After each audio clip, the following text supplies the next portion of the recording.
Peace and welcome to the culture right here on the Black Star Network. I'm your host, Farajii Muhammad. Thank you so much for tuning in this afternoon. Folks, we got a lot to talk about. First and foremost, let's talk about protecting, preserving democracy. The president is planning to make an address this evening, just a few days ahead of the national midterm election, to talk about the importance of getting people to the ballot and making sure that there isn't voter suppression or voter intimidation and a whole lot more happening at the polls. So we're going to talk a little bit about that.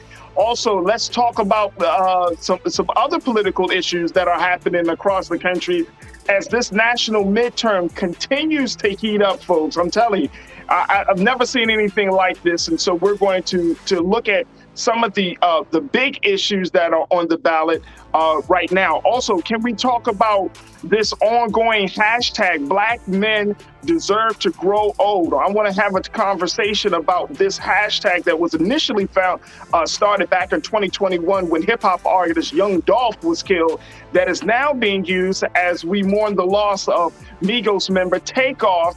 And what does that actually mean? And how can we expect that hashtag to turn into some real sustainable action that's going to lead to healing and to the mental health and well-being for Black men in community? So we'll have that conversation and a whole lot more. So stay with us. It's all happening on today's edition of The Culture right here on the Black Star Network. Let's go.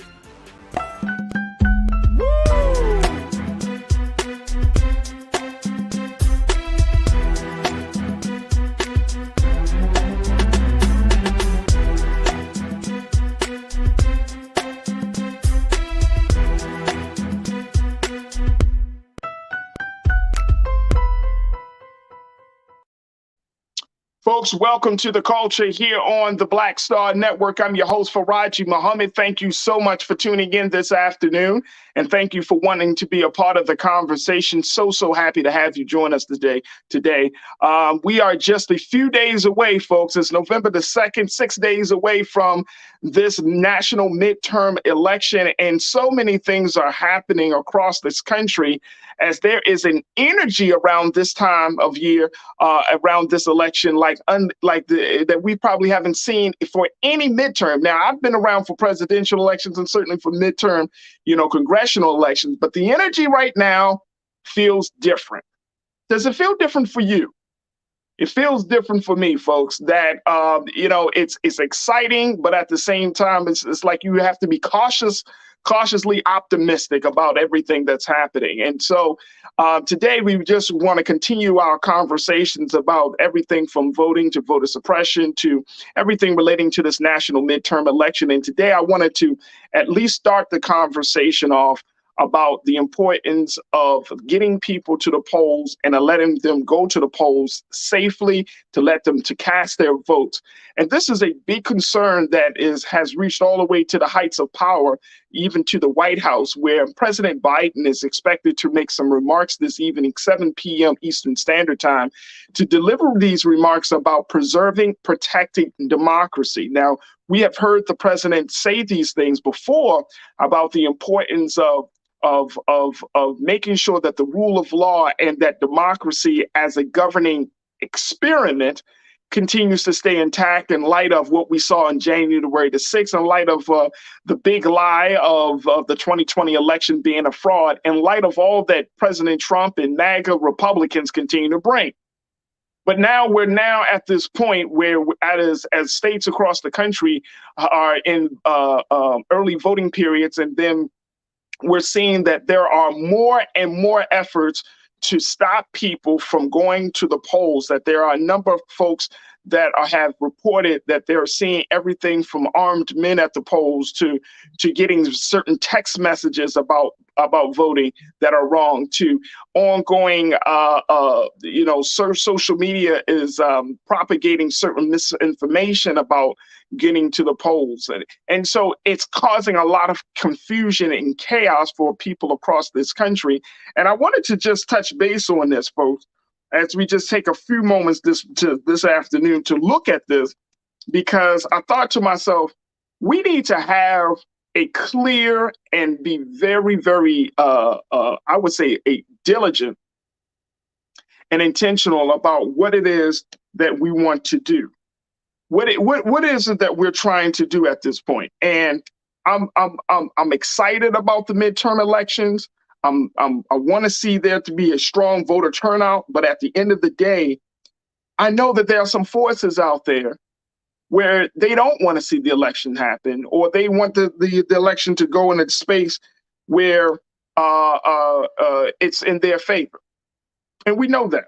So I want to share with you very quickly just some of the things that we're seeing as we're talking about protecting democracy. Again, President Biden is expected to give this speech about this tonight.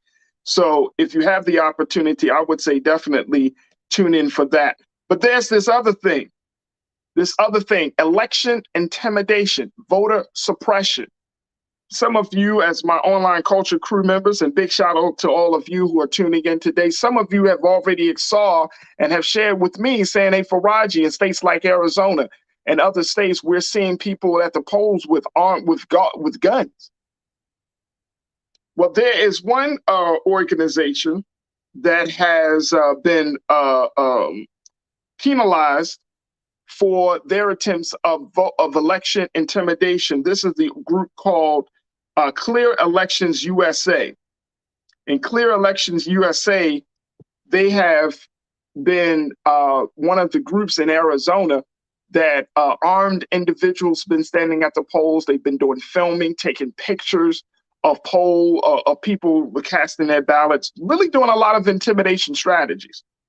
So yesterday, U.S. District Judge Michael Liberty, he said, quote, no more ordering armed members of the right-wing extremist group Clear Elections USA to stay at least 250 feet from ballot boxes. Take a look at this, folks. This is Michael Lombardi. He's saying this, 250 feet from ballot boxes in Arizona, and telling them they can neither record or follow anyone within 75 feet of a drop box or the entrance of a building that has one. So you have a judge happening right now. He said, and the way, take a look, legal battle over election intimidation rolls through Arizona. What is going on in Arizona, folks? And if you're a part of, if you live in the state of Arizona, I would love to hear your thoughts on this as we are talking about this level of intimidation. Some people say that that's only a small part of the nasty voter intimidation that we're starting to see. Some people saying that some of the things that Clean Elections USA and groups like it, they're saying that they're using strategies reminiscent of time when we were in a Jim Crow era. And some of the members of this group, Clean Elections USA, using not just standing there with guns, they got tactical gear on and at times with weapons. And they are they are part of putting out the lie that the national election of 2020 is a fraud, and that this election will be a fraud if Republicans don't win. I want to go to hear from you, y'all of my powerful online culture crew. Let's talk about it very quickly here. As we look at voter intimidation, we look at voter suppression, as we look at election intimidation, let's talk about it. I want you to also share with me your thoughts on what do you expect to hear from President Biden today or this evening? Now we're going to, and I got the word that it looks like we may be streaming this message from the president about protecting democracy. So make sure y'all tune in for that. But what do y'all hear? Let's talk a little bit about this level of voter intimidation. What do you expect to hear from the president as we have this conversation? And I'm pulling this up right now. I'm trying to find this piece very quickly around that the Root put out, the Root.com, that said that they did a survey. The Root did a survey, the Root KFF survey that they did of Black voters.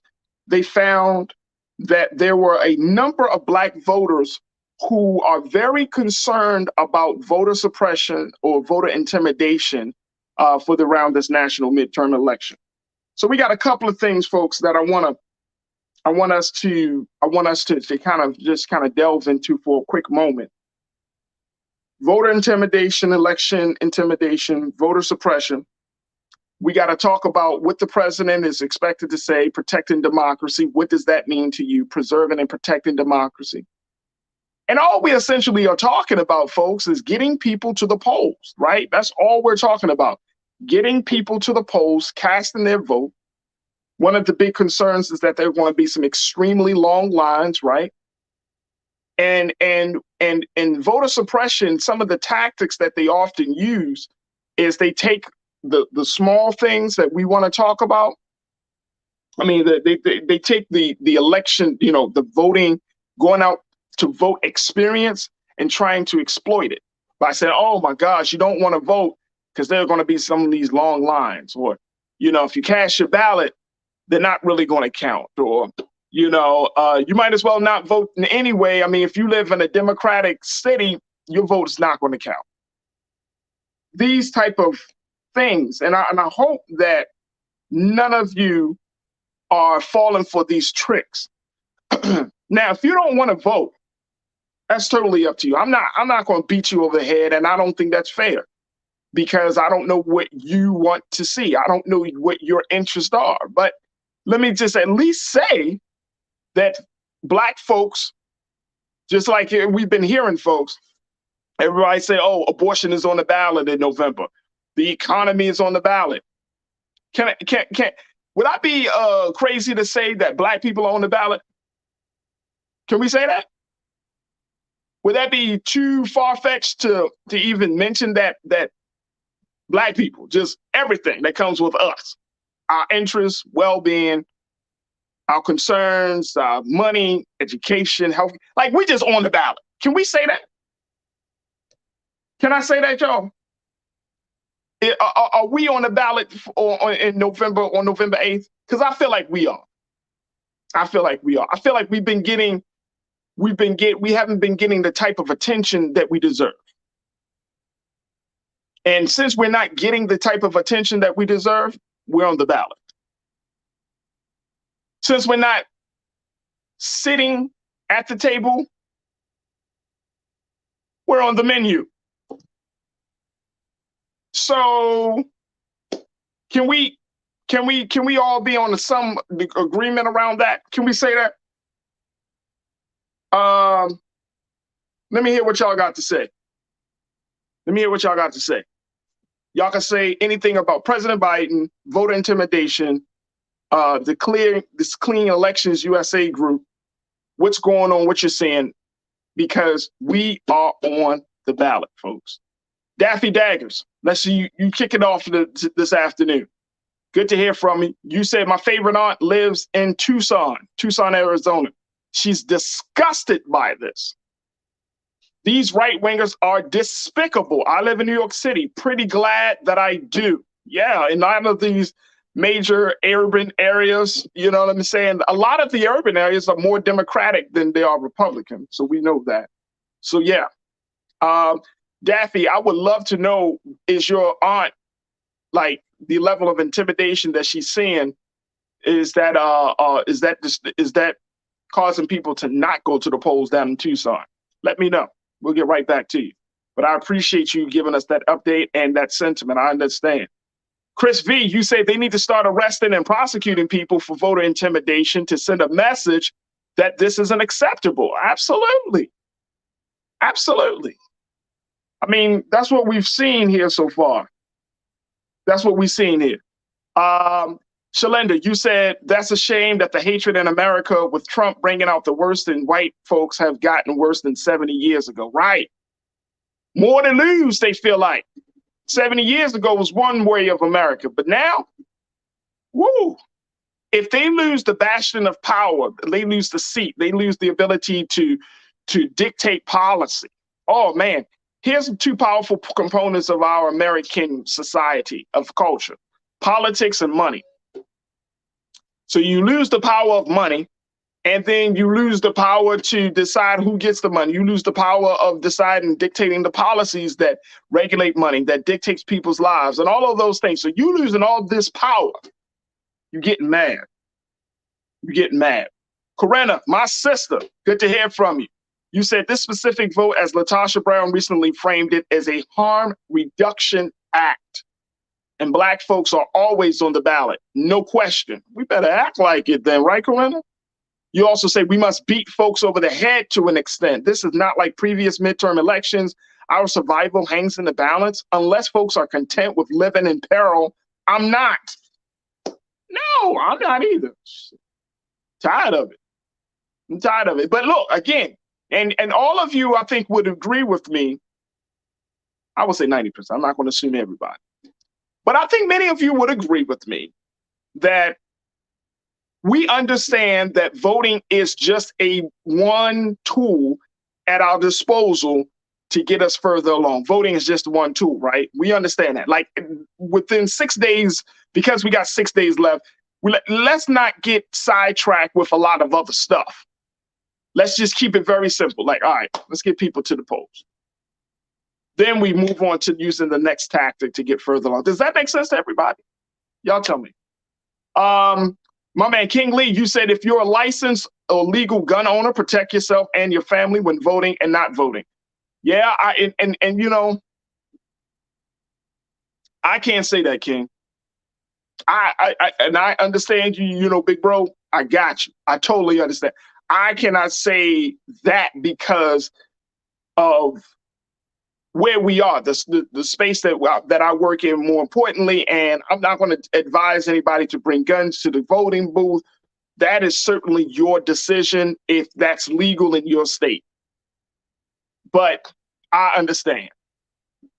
I understand. I understand. We don't, this is 2022, bro. Like, and you know this, King, like I know this, big brother. You're not going to just buck me, man. You're not going to just make me feel like I'm a little boy. You're not doing this. I'm the saving grace of your damn country, of this country. You feel it? That's really how I feel, you know, in terms of like my relationship to as a Black man. Like, no, you better be lucky I'm here, bro. We're saving graces. But I feel you. Karen, my sister, my LA online culture crew member, Karen checked in and said, look, if the intimidators see Black voters carrying, they will stand down. They are nothing but a bunch of bullies. Vote and do not be intimidated. Absolutely. Absolutely. I never forget, like, and we have history, right? And again, I'm not putting it out there. This is your opinion. These are your thoughts. All I understand. You make the best decision for yourself and for your family. But I remember when I saw the movie like Panther and other documentaries, how the brothers responded when the police came out with the y'all know those moments, right? And then the Panther came out with their guns. They like, we can go down. We can do this. We can handle this one of two ways, gentlemen. It's like, and it's sad that you even got to do all of that. That's why there is law enforcement at the ballot box. It's sad that you even got to do all of that to just like cast a vote. All we talking about is voting. And you got me at the ballot box with the blicky. You know what I mean, King? You got me strapping up just to go to the ballot box. Man, all right, let's go back. We're not bucking. We're not bucking, King. We ain't bucking, bro. Who else? Rashida, my sister. You checked in and said, bring more just prayers to the poll. Bring Smith and Wesson. Y'all. I love y'all, man. Y'all are ride or die. Well, y'all like, well, look, man. Farajii, you can't say it. Y'all like, well, you can't say it. You may not want to say it, but we gonna say it. We gonna have some problems. If some crazy white man is coming up to me thinking he gonna buck on me, This is 2022, bro. And, you know, and I mean, some of us, you know, as our people, man, you know, we just waiting, we itching. Some of us just like, man, look, all I need is I know brothers who've done some crazy things against black men. So all you need is just a righteous cause, and you like, boy, it's on and popping. I wish somebody would say something to me, stand in front of me, a conscious black man, 6'2", 6'3", 6'4", 250, 260. You telling me what? You ain't intimidating nobody. You ain't intimidating this old black woman. No, sir. Hey, King, I see you, brother. You say, give me a reason. I know.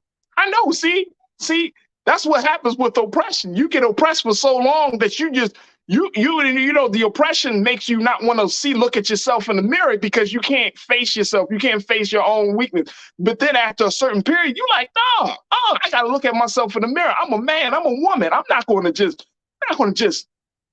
oh no, I'm standing for right. Oh no, I ain't afraid. I'm not afraid. I believe in the God of justice. I'm not afraid. We're not doing it. We're not doing it. Cynthia, you checked in and said the United States Congressional House of Representation did not acknowledge Miss Harriet Tubman's birthday. No, they did not. They did not. But are you surprised, Cynthia? Are you surprised? All right, let's go back. Let me make sure I read Corinna's. She said, where is the Not F Around coalition? Oh, okay, there we go. I think that's no one. All right, Corinna, you say, where's the Not F Around coalition we saw in Georgia? They should be all up and through the voting precincts. Yeah, absolutely. Look, man, and remember the other day I said this, because we were talking about this. Remember literally the other day I said, black folks, we have to fight for every little gain that we're able to get. And know what, you know what I'm saying? Like, and I mean, just a simple exercise of casting your vote, and you got to fight to do that. Not going to take it back here, but y'all remember my conversation yesterday? We fighting for the little stuff, and y'all saying America don't owe us? I'm going to just leave that right there. All right, let's take some more. Let me go back to my crew. Chris V, you said maybe if we see voter intimidation happening in mainly black areas, maybe someone should live stream the location so the community can confront these folks. I like that. I like that. Use the power of the phone to do that. You're absolutely right. You're absolutely right. Once it goes viral, Chris, can't put that genie back in the bottle. Lana, my sister, you said we need to tie it to the culture. My aunt told me how my grandmother would press and curl hair for 75 cents so she could pay her poll tax. That hit home. I'm motivated to vote and take fam too. There it is. I love that. That's a great idea too, Lana. Thank you. You also say they don't want us to tie our current pain to our past history. The goal, keep us asleep so we don't vote. Come on. I'm loving this afternoon. Come on. Look, we showing fearlessness. We understand the assignment. Come on. Culture Crew, man. This is what I'm talking about. All right, Shalinda, you said, I walk with peace. I keep peace right in my purse. Like my mother before her, I walks around like I wish her. Yo, I can't deal. Y'all got this in it. Y'all fired up. Y'all are fired up today, and I'm loving it. I feel you. This is what we're going to need. Fire your people up. Get fired up, man. Because I don't know about you, but enough is enough.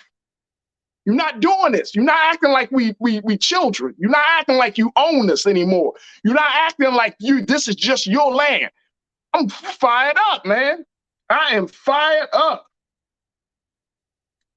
You know, I'm fired up, man. I am certainly fired up. Who else we got? I'm going to take one more, then we're going to take a quick pause. My sister, Sophia. NFAC has been facing more legal issues from Trump, which only makes sense in America. Yeah. Who is NFAC?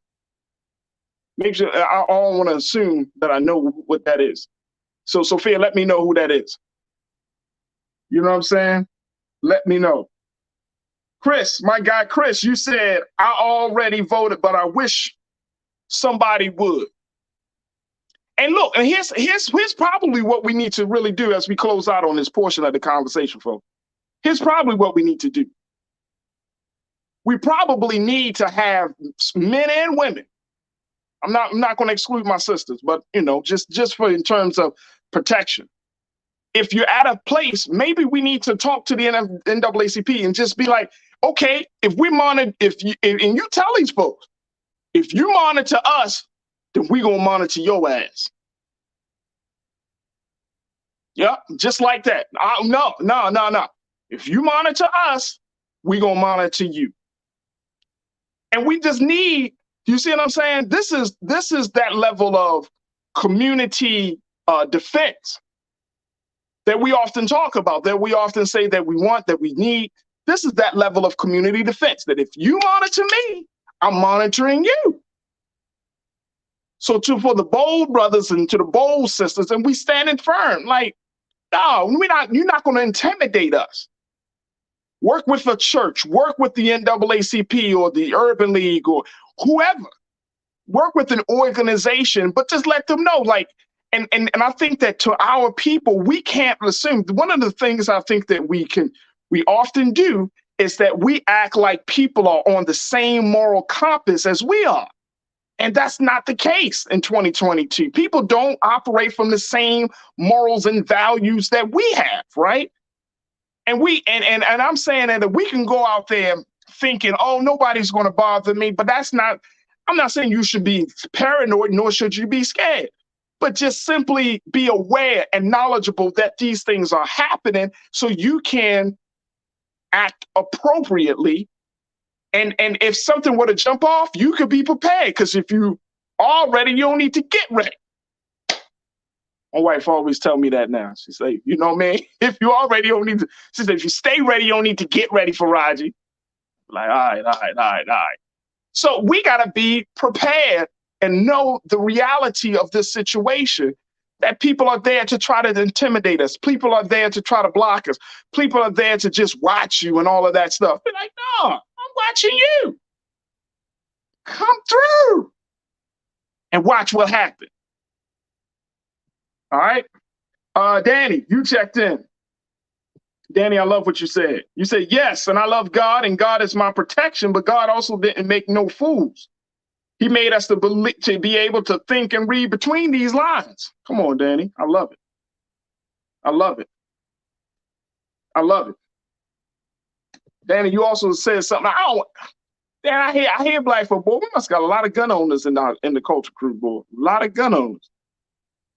Oh, okay. Sophia responded. She said NFAC has been facing more legal issues than Trump. So the NFAC is the Not Effing Around Coalition.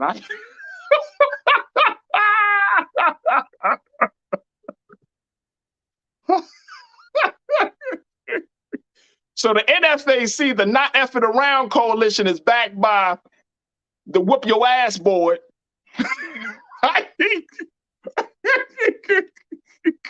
Which is composed of, I wish it would, members.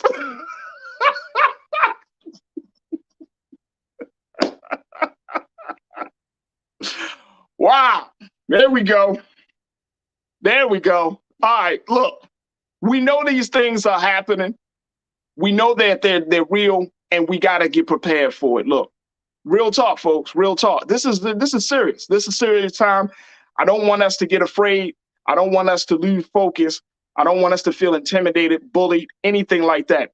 When we go out to vote, make sure that you understand the seriousness of this situation. More importantly, let's have a plan of action in terms of protecting the elders, right? First-time voters and elders. Just get them. I mean, I've been encouraging a lot of everybody, go out in groups, vote with your family. And if you see something, you got to say something. You got to let people know what the situation is, but go out in groups and with your family. And then, if you see, and it don't take nothing for, you stand in line and you see a older woman or older man who might feel a little, they trying to figure things out. Don't say it doesn't take anything just to be like, hey, I'll help you through this process if you need some help. Or, like, I don't know why those men are over there. And you like, no, there ain't nobody going to bother you, Miss Brown. Nobody ain't going to touch you. Just trust and believe. No, ain't nobody going to intimidate you. We got you. And if we start to create a spirit and energy of protecting ourselves, right, then that energy is just starting to magnify that we in this, you're not doing this today. You know what I mean? I've always been blessed to vote in spaces where I didn't get that type of intimidation. So, but I understand that. I've confronted that. I confronted the police on certain things. So it's like, no, we're not bucking down. We're not standing down. We're not doing none of that. We're going in there to vote. We're going to take care of our business as citizens, and you're going to leave us the hell alone. That's what it is. That's what it is. It's a new day for Black folks. Never forget that, y'all. It's a new day. All that scratch where you don't itch, can't look a man in the eye. Oh, that shit is dead. That is dead. This is a new day. All right, I got to take a quick pause. When we come back, let's check in with Culture Crew member, my brother Sinedu Wakofor. Let's talk a little bit about this hashtag that is going around that has gotten a lot of attention about Black men deserve to grow old. Let's have that conversation. Let's continue to talk about politics and a whole lot more. So stay with us. It's happening right here on The Culture, right here on the Black Star Network. We'll be right back.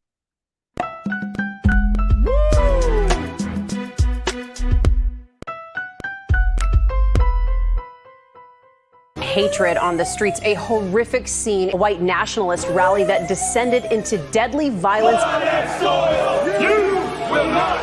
White people are losing their damn minds.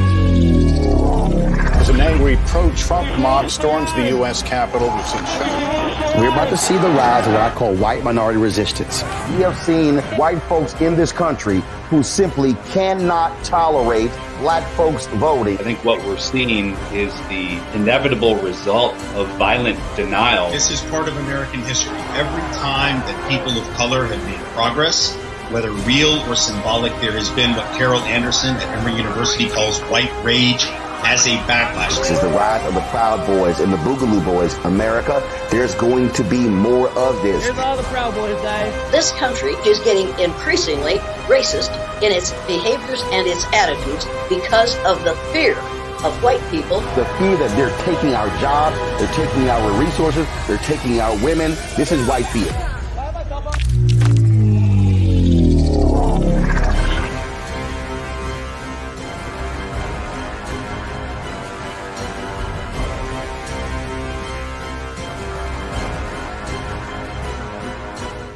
When we invest in ourselves, we all shine. Together, we are Black beyond measure. When you talk about Blackness and what happens in Black culture, we're about covering these things that matter to us, speaking to our issues and concerns. This is a genuine people-powered movement. There's a lot of stuff that we're not getting. You get it, and you spread the word. We wish to plead our own cause. Too long have others spoken for us. We cannot tell our own story if we can't pay for it. This is about covering us. Invest in Black-owned media. Your dollars matter. We don't have to keep asking them to cover our stuff. So please support us in what we do, folks. We want to hit 2,000 people, $50 this month, raise $100,000. We're behind $100,000, so we want to hit that. Y'all money makes this possible. Check some money orders. Go to P.O. Box 57196, Washington, D.C. 20037-0196. The Cash App is $RM Unfiltered. PayPal is R Martin Unfiltered. Venmo is RM Unfiltered. Zelle is RolandSMartin.com. We've got to stand up. Republicans are banning abortion rights, tearing down democracy, blocking progress. But when Democrats stand together, we win. Because we voted, Democrats stood up for Black lives, voting to ban police chokeholds, stood up for Black women, putting one on the Supreme Court, stood up for our families, lowering cost of health care and prescriptions and capping insulin, and stood up for millions by slashing student debt. This November, let's stand up together and keep making progress.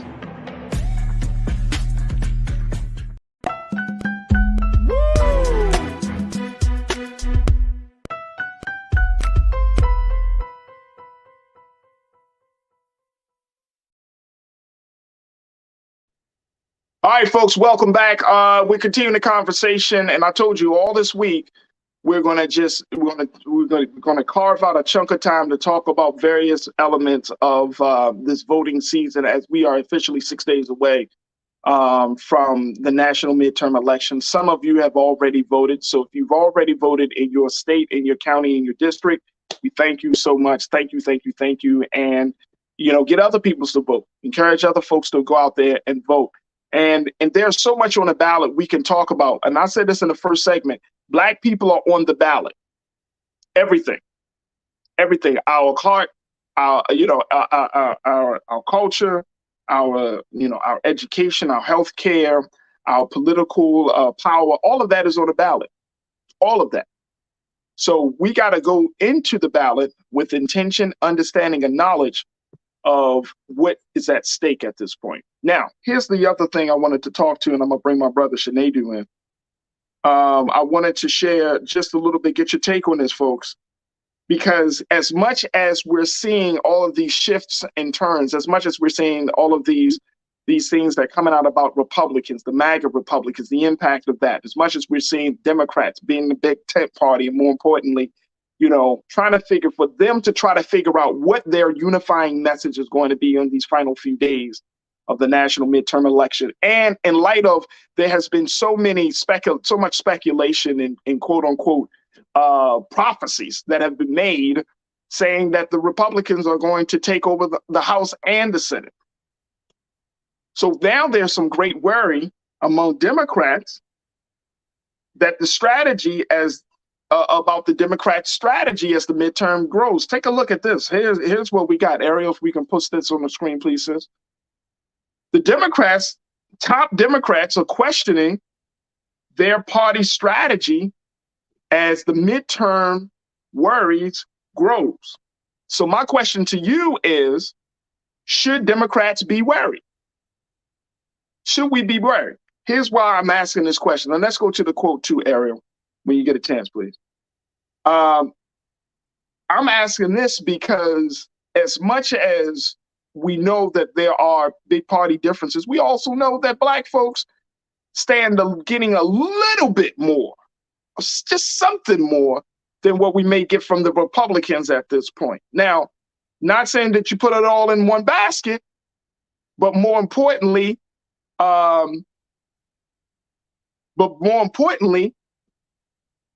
how can we get some leeway on the gains? All right, take a look at this. Here's what the quote says: that there is little agreement over exactly what could cost the Democrat Party, control of Congress in areas where victory depends on high Black voter turnout. This is what's reported by the New York Times about whether the Democrats is using the right strategy to get people to come out and vote for them.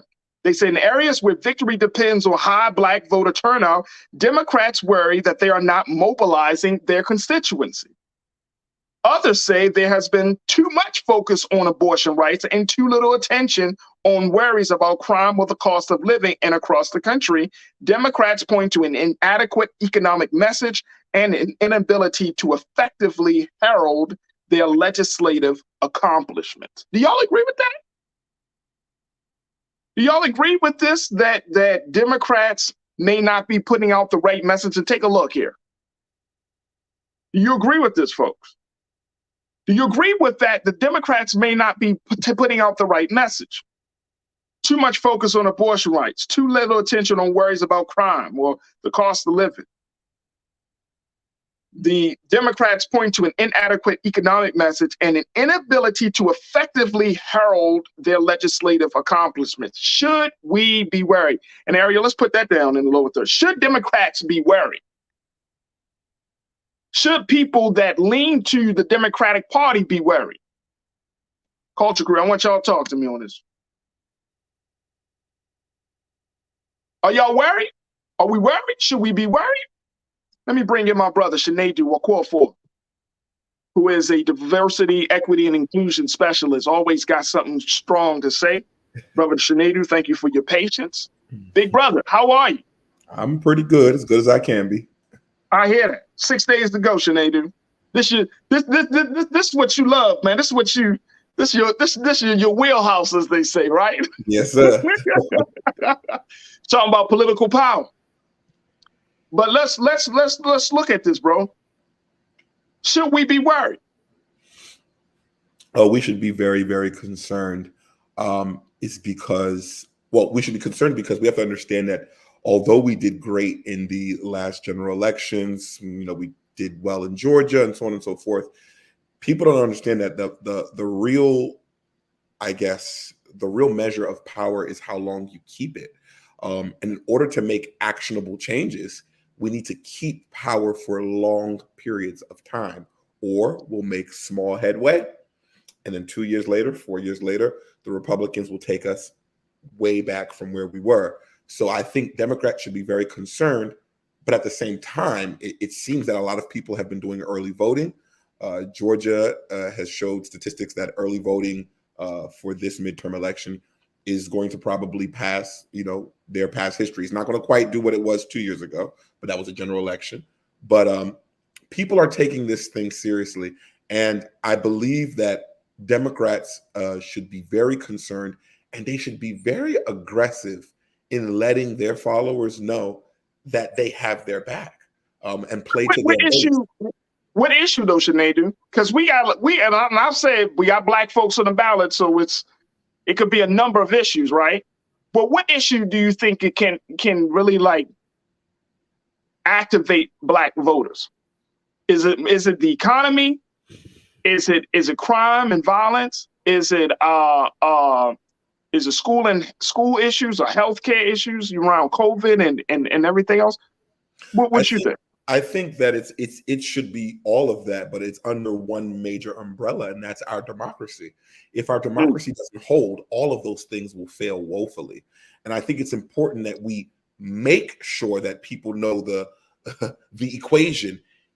Not saving our democracy equals catastrophe as it pertains to economics, as it pertains to crime, as it pertains to healthcare, reproductive rights, as it pertains to affirmative action. We see what's going on. Our democracy is being tested, and it'll only fail if people do not do whatever it takes to save this experiment that we call the United States of America. Absolutely. Absolutely. Absolutely. Let me just say this very quickly, folks. I'm not in this, and Sinead, you and I have both been in spaces with people who want to see the system fall apart, right? And I get it. Because there's so much anger, there's so much that has been done to this in the name of quote unquote democracy, right? Under this system of things. But this is a very hard place for black folks to be in. Because as much as we have experienced some great hardships and trials underneath this system, it's like as of right now at this very moment, this seems to be the system, the order of things. And so help us, and I'm just wondering, you may or may not be able to help us in this space, but your insight is always appreciated. But help us to understand, how do we make sure that our blackness, our black interests that cannot be accommodated by this system of things, and then our interest involved because of the system of things, how do they kind of coexist in the same place at the same time, given all of the other stuff? Does this make sense? I hope I'm asking a question that's making sense. No, it makes sense. I think, as it pertains to our blackness, I've always said this. I think it's important that, we can make more change in the House than we can outside of it. I think black issues it's not just tantamount for black people, it's tantamount for this nation. But what I do know is that we have to have good strategy. Being upset is not enough. We have to be very strategic. And I think that's the thing, because we've tried forever. People are like, you know what? Let it all fall. Let it all crash and burn. Remember, if it all crashes and burn, who will suffer the most? The folks that are already suffering now.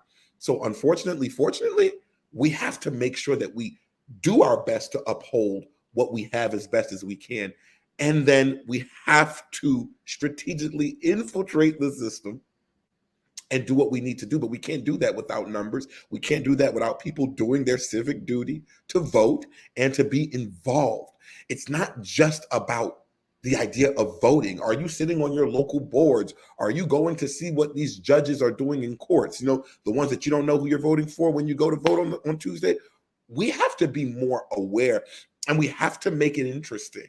We have to make it interesting to our children. We have to make it interesting to the next generation who's going to vote, because if you look at the statistics, the next, if not already, the biggest voting blocks are going to be the people between 18 and 40. We have to TikTokify it. I think the White House recently had TikTok influencers at the White House, because we have to make this thing interesting, because if the next generation doesn't find interest in this, it will be easy for Republicans to just clear cut come in and do whatever the hell that they want. And we can't let that happen. And if we want to uphold our blackness, then let's remember to stand on the shoulders of all of those who just vote. All of those who worked hard, who marched and did whatever they could just for us to have the option to vote or not vote. You see what I'm saying? Right. We have to not forget that. Absolutely. Absolutely. We're going to take a couple more comments, and then we're going to take another pause in a moment. But I'm seeing so many people are saying, Brother Shanadu, in the chats that they're not worried necessarily that the Democrats may not be able to come through. But, you know, of course, the conversation about what the Democrats have done, I've seen, I think his name is Michael Every. Michael, is that you've been, Reggie Every. Reggie, you said, can I ask what have the Democrats done for us? And we don't have enough time to go over the what they have and have not done. But I would encourage you, Reggie, to take a look at what the Biden administration have done. Go to whitehouse.gov. You can see their legislative agenda. And more importantly, learn about what they were able to do and what they have done so far. Also go to the Congress website, the National Congress website as well, so you can get that information. Because having those type of conversations, Sinead, are like, with us as one-on-one and say, okay, what did they do? We don't know all that they do, because some of the stuff is not put out there on the general public. Some of the stuff is not publicized. So as a result of that, just go directly to the source, whitehouse.gov, go to the Congress website, the congressional website, and y'all will see it. But I appreciate the sentiment. Let me see here. We got some other folks. Hotep Pan Africa. You said we should not be worried more today than we were yesterday. We should be concerned about the principalities and powers in high places that maintain the status quo. We must vote our best interest. Come on, man. I love it. Love it. Hotep. I'm right there with you, bro. I am right there with you. The principalities, I love that point. We should be concerned about the principalities and powers in high places that maintain the status quo. It makes me go back to what Reverend William Barber said at the speech that we played yesterday, Sinead, where he said that we have to get uncomfortable because normal is how we got here. Being comfortable is how we are in the situation that we're currently in. And I'm just paraphrasing it. And it stuck with me, brother, because it's like, at the end of the day, that's so true. We got to get uncomfortable. We've been trying to go along with the status quo for so long as a people, right? That we have lost our sense of self. We have lost the fire, the urgency that's required to make the changes that we want to, that will garner the benefits that we want to see. We lost that fire, brother. Can you speak on that? Let us know. What's your thoughts on that? Yeah, we have lost the fire because, again, and I've said this many times, we lost the fire because we see the first black this, the first black that, and we forget that the fight is ongoing. It's a long-term, and I think black people need to get to this understanding. It's a long-term, forever fight. When you look at what the repealing of the Supreme Court ruling as it pertains to abortions, these folks sat there and they waited. They waited from the first moment Roe v. Wade was passed. They waited and they mobilized for decades just to get to this moment. In that same spirit, we have to have that same veracity for what we believe in, right? We have to do that. We have to be juiced up. We have to be excited about what tomorrow can bring for us. And also understand that everything that is being changed, not every change looks sexy. Not every change is a big headline. Some things are just behind the scenes. Yep. Remember, when you look at your phone or your computer, it's what's behind your phone that enables you to do things on the front of the phone. So in that same aspects, a lot of behind the scenes legislation is what's going to affect us in longer term things that are in our face. So we have to be not just patient, but be paying attention to the nuances. I love it. I love it. Thank you, brother. That's great. Excellent. Let's go to Tina Ra. Tina Ra C. You said, Tina, I can't recall where I read this, but it stated it takes 6 years to overturn political power. With that said, Democrats would need to win 2022 and 2024 to start to notice real progress. Tina, I never heard that, but I'm not going to doubt where you got that from. It sounds like it could possibly be the case. But looking at the time frame, if Democrats win 22, Democrats to win 24, right? So you're talking about at least 2, another 4. Yeah. But here's the thing. Here's the thing that change can come within that time frame if the people are educated about the situation, but more importantly, if the people dictate the urgency of that change. I hope you follow me here, what I'm saying, Tina, because I'm with you. But when we look at our history shows us that it's been like, it takes years upon years, not just 6 years, 10, 12, 15, 20 years, just to get small, simple changes made, small, simple steps taken. Now we can speed that up, but y'all know what's going to speed that up? And Sinead, do you know what speeds up people? Sometimes good teaching don't speed you up. It's the punishment. It's the consequences. You know what I'm saying? Like sometimes you just need to get some fire under your ass, right? You need to feel some pain, and then you be like, man, damn, I think we need to do something. Because the pain is just too much. And so if the Democrats lose this season, this election, and I want y'all to ride with me on this, y'all. Check this out. If the Democrats lose this season, this election, lose the House, lose the Senate, that could be the impetus of a different revolution in this country. So maybe the fact that the Democrats have been in power most of the time for so long has kept us asleep. So I'm not upset. You know, I think we need to, and to your point, Tina, I think we need to have a double strategy, Sinead, where we are both like, okay, if the Democrats win, this is how we're going to respond. If the Republicans win, this is how we're going to respond. But I think we should kind of have those things in mind now, so that way we don't, if one of those two outcomes take place, we can know how to move accordingly. Because y'all know, if the Republicans win, a lot of stuff is going to be repealed. A lot of stuff is going to kind of go back. You know what I mean? We're going to be in a much different space. But that's not even the point. The real point is, here's this, folks. Y'all ready for this? The real point is how are we going to respond? Are you going to respond and be like, man, this shit crazy? Oh, man, I told you the Republicans are going to win. Oh, man, shit, we got to go back. Are we going to go back into that space? Or are we going to be like, oh, hell no. Nah. That means that we're going to have to give them hell for 4 years. Mm-hmm. So, Sinead, when we talking about that level of strategy, you know, talking about that level of engagement, like, I just think that, and I'm glad Tina brought it up, like, there needs to be a definitive timeline, like looking at down the road, because I'm already looking at 24. Right? We probably need to look at 26 too. Throw that in the mix. Mm-hmm.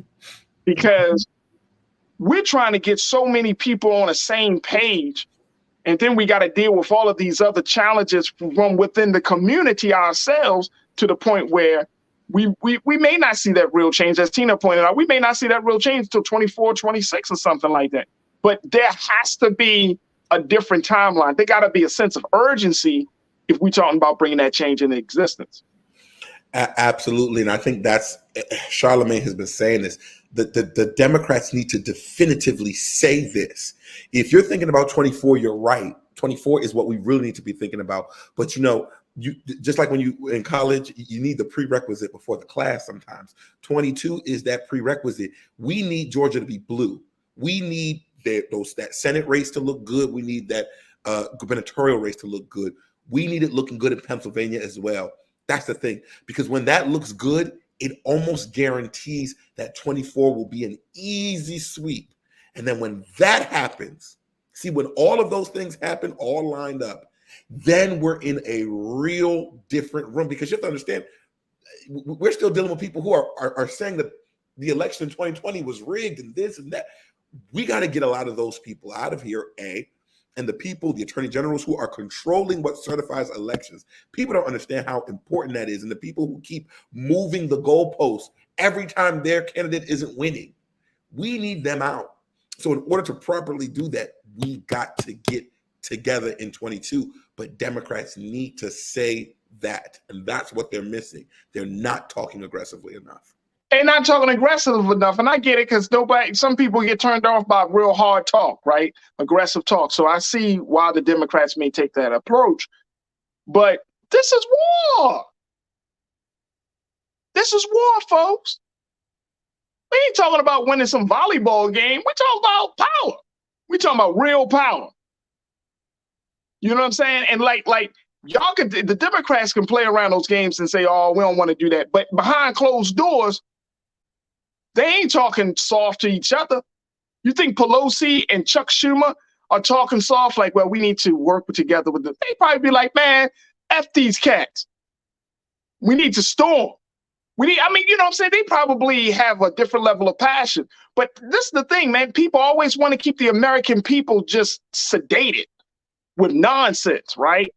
So when we're talking about having a backbone, being aggressive, being intentional, being definitive, it's like, it becomes this cultural norm. Like, oh my gosh, y'all mad. Like, hell yeah, we mad. Not only mad, we're going to stay mad. You know what I'm saying? Like, why wouldn't you be mad? We're talking about power. We're talking about human lives. We're talking about the future of the place that we live, that we call home. Why the hell wouldn't I be mad if I see that the direction of all of those things is going right? And if I may say this real quick, go ahead, bro. We got to think about, we all know, if we don't know, we're going to educate ourselves right now, that the census has us by 2045, 2050 being a majority minority country. If we don't put the correct things in order now to prepare for that, then even as the majority, we still won't be able to have a hold of the things that are holding our communities. That's I think people need to think in terms of short-term but longer-term futures. These people like Mitch McConnell, who are old, they know they're going to die within the next however many years, but they're making sure that that their people of power are going to be in power regardless of what the weight of a minority or majority is in this country. And if we don't take that seriously, we're going to be in a majority position with a minority share. Absolutely. Let me take this couple of more comments, and then we're going to take a quick pause. Nuna Brawin, you said people need to remember January 6th. How can people forget? I hope they don't forget, Luna. I hope they don't forget. But you're right. Let that be a reminder. Nisa, 1971, you said the argument against system failure is also the argument for system failure. It will harm those at the bottom, true, but it's killing us slow, better than killing us fast. We create the future we want. Absolutely. Absolutely. Danny Hall, you checked in and said, look, I think we should have a site to discuss the most important things are a must for Blacks to vote for and why. If we move together, it's a stronger move than us going in different directions. I'm all for that, Danny. However, we can't do that now, but we can do that for 24. We can do that for the next presidential election, because trust and believe the next presidential election is going to be inclusive of two candidates that are coming from very two different spaces of what they see in this country. And Ming Lee, Natasha Serge, Democrats are too soft in messaging as usual. Well, if they're soft, then the people that may be Democratic or inclined to the Democratic way of thinking got to go hard. That's all. Look. I'm not expecting the government to save the world, but at the end of the day, and then we don't play a role in it. We have to step up and fill in the gaps when these parties are losing sight of where the holes are. We got to step up. Look, we got to take a quick pause. When we come back, let's switch gears talking about the state of black men in this country, as there's a viral hashtag of black men deserve to grow old continues to get a lot of traction and attention. And we're going to break it down with Sinead and you. So stay with us. That conversation is up next here on The Culture on the Black Star Network.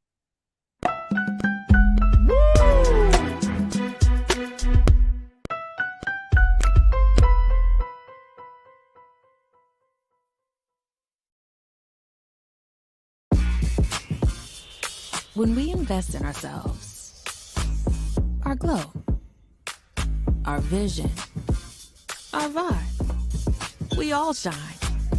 Together, we are black beyond measure. Pull up a chair, take your seat. The Black Tape with me, Dr. Greg Carr, here on the Black Star Network. Every week, we'll take a deeper dive into the world we're living in. Join the conversation only on the Black Star Network. I'm Deborah Owens, America's Wealth Coach, and my new show, Get Wealthy, focuses on the things that your financial advisor and bank isn't telling you, but you absolutely need to know. So watch Get Wealthy on the Black Star Network.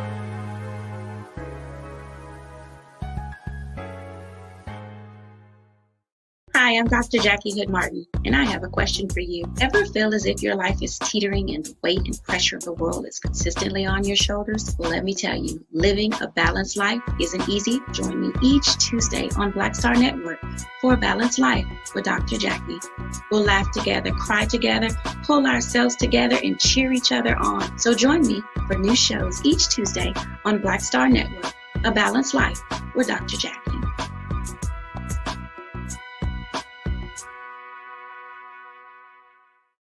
When we invest in ourselves, we all shine.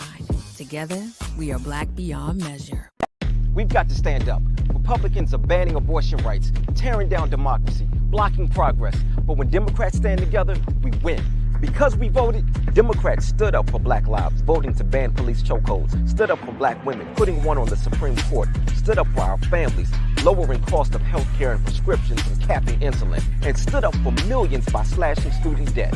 This November, let's stand up together and keep making progress.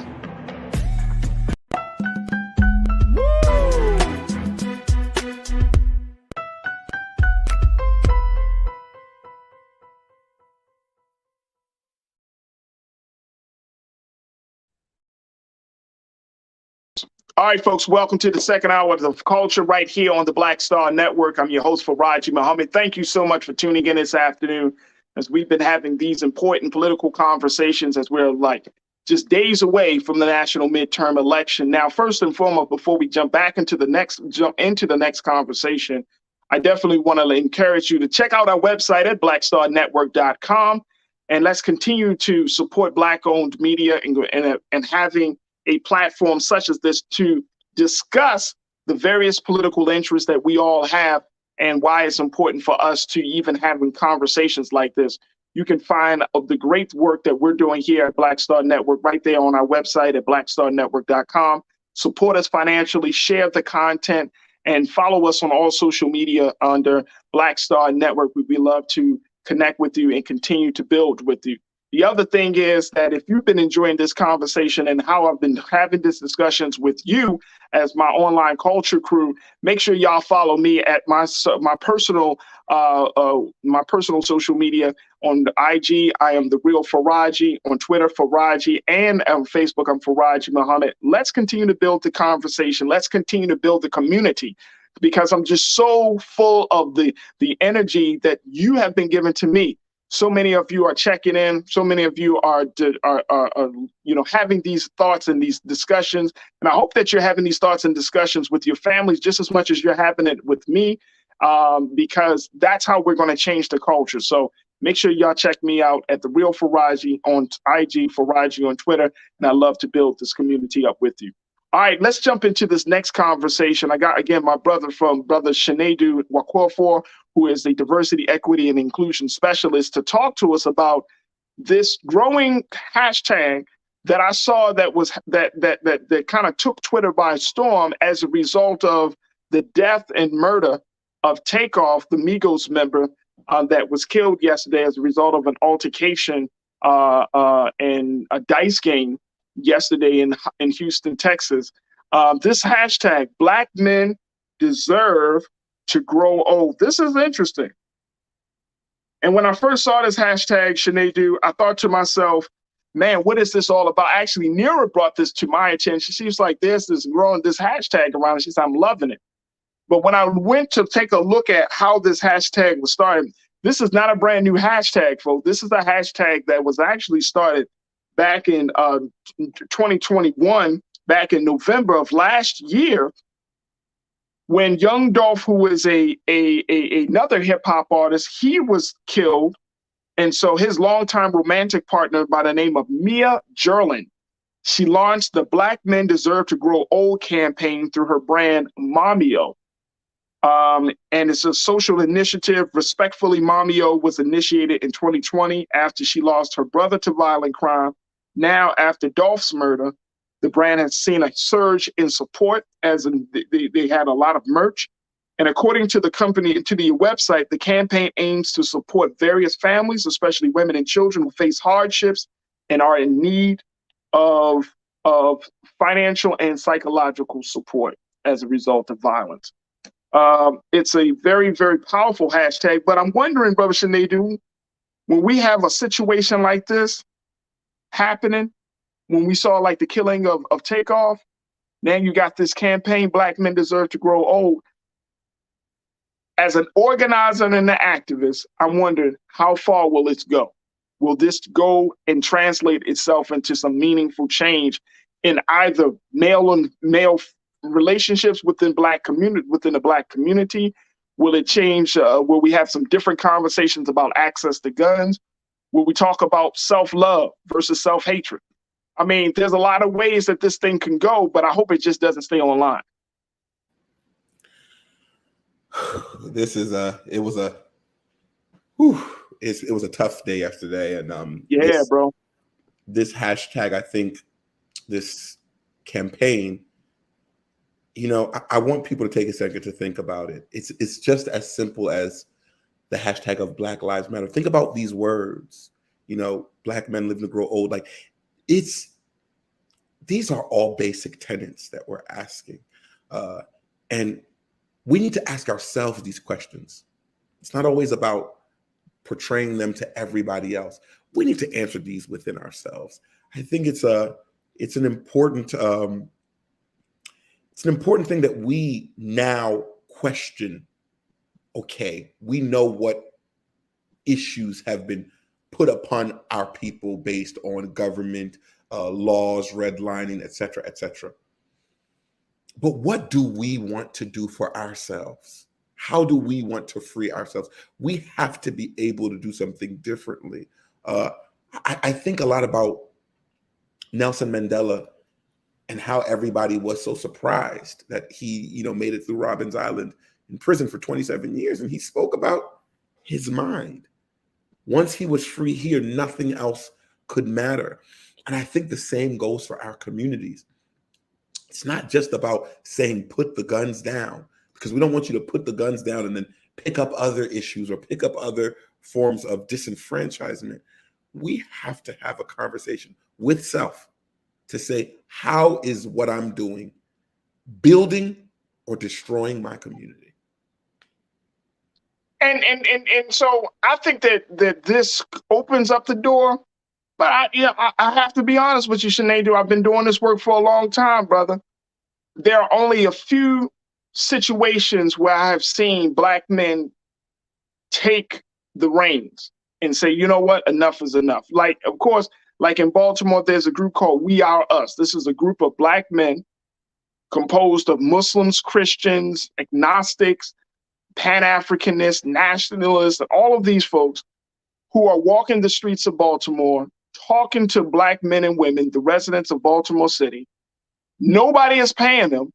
They've been doing this work for damn near 3 years. Literally on Mondays and Saturdays, they walk the streets, pastors and ministers and laymen and all of that. And they offer hope and they offer jobs. I got to bring them on to the show. And they've been doing this work, right? But when we have these hashtags, you know, people say, well, there's nothing that Black men aren't doing. Black men aren't trying to. And it's like, no, there are things that Black men are doing that just needs to be highlighted, right? There are things that Black men are doing. If we're talking about Black men deserve to grow old, then that means that we're not doing enough life-affirming activities. We're living a death style, not a lifestyle, a death style that's causing us to die young. And I know that there are people, there are spaces that will allow Black men to grow old. But I'm gonna put it on the brothers, and I know a lot of my brothers, they conscious, I get that. But I think that for whatever reason, Black men feel like they don't have no hope. So why get old? I'm hopeless. And you know, Farajii, when you say the word Black men, we have to also understand, what does that mean, right? What does when we have these type of conversations in places like this, when we say Black men, do we really mean all Black men? Do we mean the Black men does that include the Russell Wilson type of Black men? You know, the ones that we're calling corny these days. Does that include the people like Dwayne Wade, who is ridiculed as a Black man because he has a transgendered a daughter, and that doesn't quite fit into our mold? I think that's one of our biggest issues. We say, and I've done this a million times, and I'm going to do it again. Black people make up what, 14, 15, 16% of the American population. Great. 13. Within that 13, I think 6% are men, right? If 6% are men, these are already small numbers. When you start to now delineate who is a man and who isn't a man, you start to get some decimal pointed percentages of disillusion, of confusion, of nothingness, right? When I look at other thriving communities, and I hate to do comparisons, but comparative analysis is important. When you look at other thriving communities, I'll say it, the January 6th type of communities, right? They were poor, undereducated, rich, in power, and powerless. All of those people were there, and they all represented the same ideology. When do we as Black people learn that we will get further in our community if we can be more Black inclusive rather than Black exclusive? I got you. That's a great question. Let's go to the culture crew. Hear what folks got to say. Folks, we've been talking about this hashtag. You may have seen this on social media. I know I've seen it on Twitter, and definitely on Twitter more than anything. But Black men deserve to grow old. What's your take on this? As we have a conversation, this is after the killing of Takeoff, the Migos member that was killed yesterday. And I want us to grow old, Sinead. I really do. I hope and pray that we can grow old. And, you know, I have a son and I have a 9-year-old. So I want us to grow old. I want us, though, to get to a place where it's, you know, we're not just a hashtag. Our livelihood isn't a hashtag. but it becomes something more substantive. Danny, you checked in. I just asked myself, why? Why do brothers who have lifted themselves above the poverty level, and why are brothers moving still in the midst of the hood still? We know what's there. Yeah. That's a big part of it. Like why go back? Right? And I know brothers that do that, and that you don't even have to be making millions of dollars. How many black men and women, y'all, the crew, talk to me. How many of you actually know someone who's making decent money, changed their life, right? They came from the humble beginnings, went to college, got opportunities, got connected with the right people, got great jobs into their profession, and still go back just to hang out, just to legitimize them, just to, give them some street cred. How many of us know people? I think we all know people like that. So to your point, Danny, like if people keep going back because there's still this level, and Sinead, you brought this up, there's still this element of our culture where if you become too, quote unquote, if you become the Russell Wilson type, oh man, he ain't real. He ain't a real black man. Because he talks proper, he's not involved in a whole bunch of madness.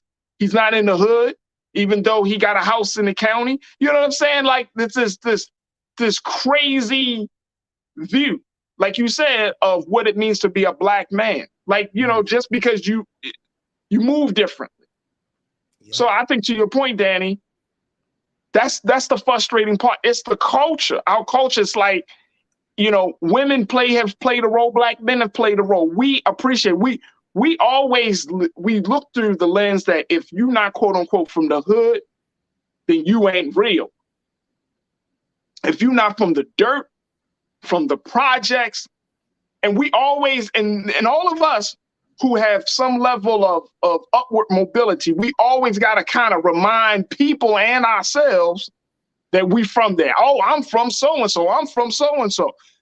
Why? Why do we have to? Doesn't matter. Essentially, it doesn't matter because that's not who you, that became a part of who you are, but that's not where you are right now. And it's okay.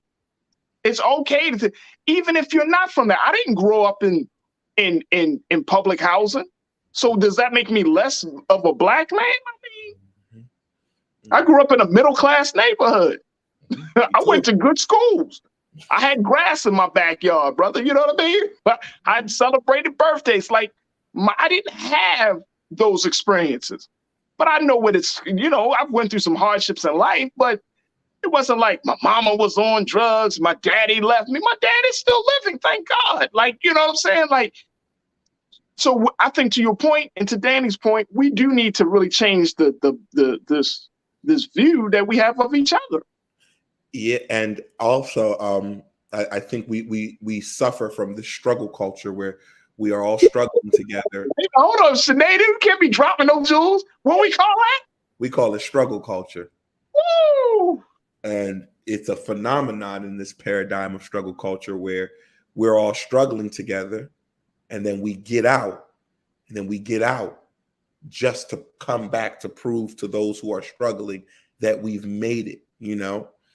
I think Kanye West. Are we saying? Wait, hold on. I want to delve deeper on this real quick.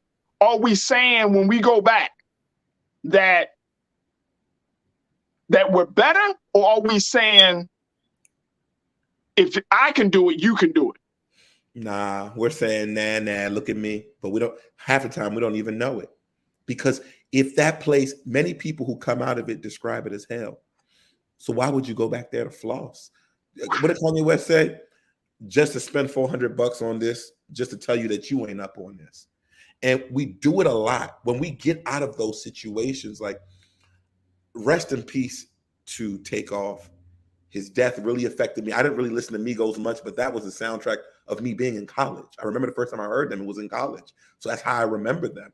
And I just couldn't help but ask myself, I don't want to speak on the dead, and it's unfortunate of the senselessness that took place there. But I kept asking myself, just because it has been the culture, do we still do those things that no longer serve us? Look at Black people who've turned soul food, which was food of scraps that we used to survive. But then we started realizing, okay, we're surviving better. Let's go to more vegan options. Now you got vegan soul foods, you got slutty vegan, so on and so forth, because we have to abate what doesn't work and do what does. But my question is, how do we get up and get better and turn back around and put ourselves in them same statistical places that we weren't even supposed to make it out of? How do we put ourselves back there? How do we do that? And I'm not saying that we shouldn't go back to where we come from. We definitely should, but I think we should do it in a more humbling approach, because 9 times out of 10, when you go to buy, even the people who are struggling and still in struggle mentality or in struggle locations, you go and buy shoes, you buy phones, you buy cars, you buy things just to show everybody else that you have it. When did we become such consumers of our own detriment?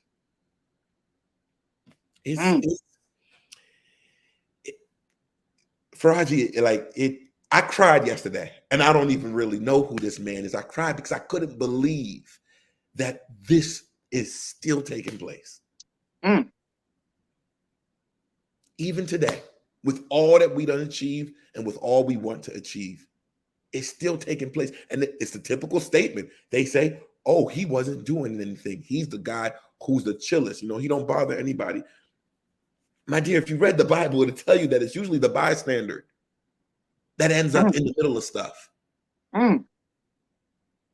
How do we get here? And now what is it? We going to mourn this week and next week be on the same shit? That be my thing, because this story will die down and we will go back to doing the same sickness. It's a sickness at this point. It's a disease. It's a virus, because we can't seem to get ourselves out of it.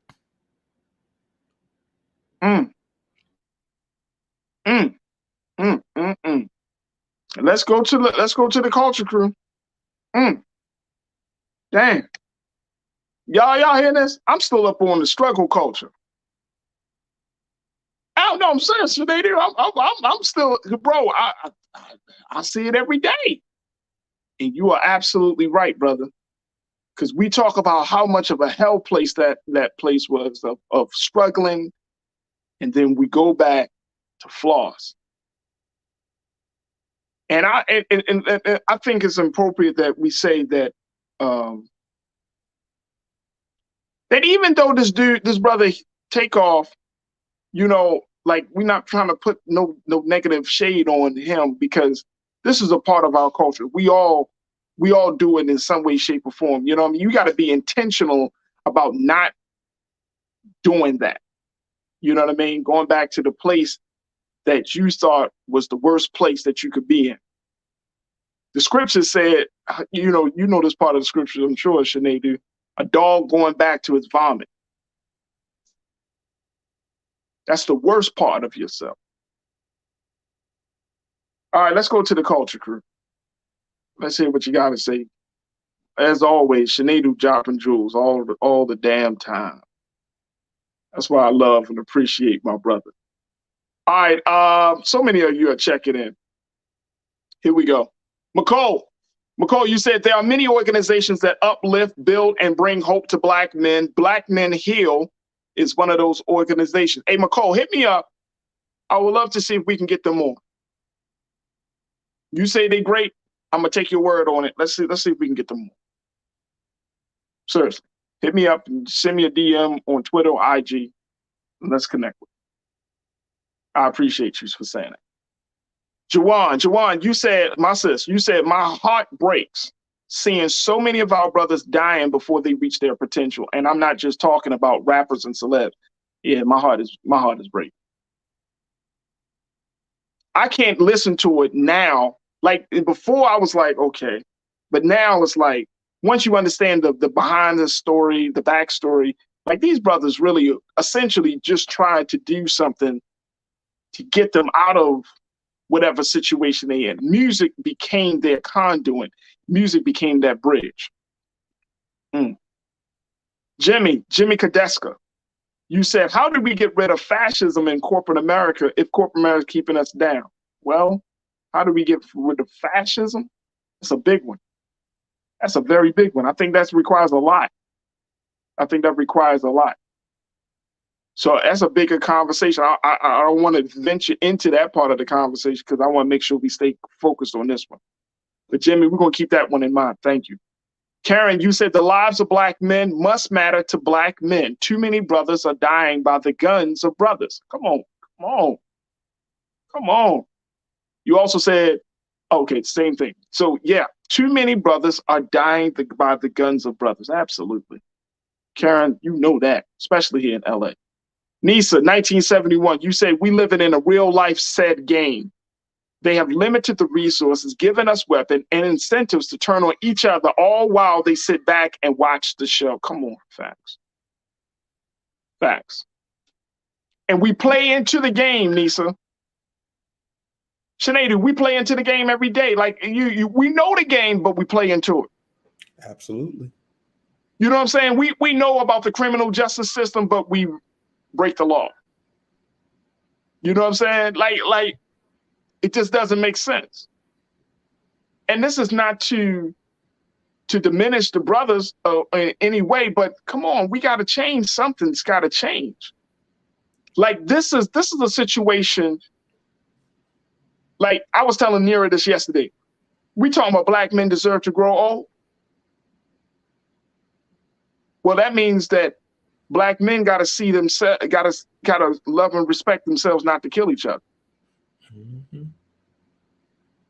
Because apparently some Black men don't get that message, and they do. They're not getting that message. They not throwing up that hashtag of Black men deserve to grow old, unless they doing the Tupac thing that we saw in the movie Juice. Remember that? Mm-hmm. Y'all remember movie Juice?